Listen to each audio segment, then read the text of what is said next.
High, আসসালামু আলাইকুম। সকাল সকাল ঘুম থেকে ওঠার পরে যখন একটু চা বসানোর জন্য যাব তখনই দেখি চুলার গ্যাস নাই, একদমই চুলা জ্বলতেছে না। একটু পরে দেখলাম যে চুলাটা বন্ধ হয়ে গেল। যাই হোক, ইলেকট্রিক চুলায় রান্না করতে হচ্ছে। মচমচ করে ঘি দিয়ে পরোটা দিয়ে চা অ্যাকচুয়ালি আমার খুব ফেভারেট। তো আজকে চিন্তা করলাম যে একটু খাই। তো সকাল সকাল একটু প্রোটিনও দরকার, তাই 2টা ডিম পোস্ট করা। আর সেই তো হচ্ছে আমার চা, মাই মোস্ট ফেভারেট পরোটা দিয়ে চা। তাড়াহুড়া করে একটু বিরিয়ানি রান্না করা। ভাবা যায় এটা আমার বউ রান্না করেছে। যদিও ইনস্ট্যান্ট মাংস পাওয়া একটু কম যায়। ছিল, তাই মাংসর রেজালা অ্যাড করে বিরিয়ানি দিয়ে খেলাম। খেতে খেতে হঠাৎ করে দেখতেছি বৃষ্টি।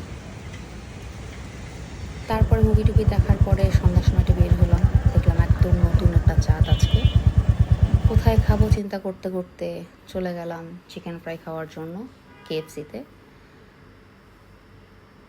চিকেন ফ্রাইটা মোটামুটি ছিল, আমার খুব একটা ভালো লাগে না এখন।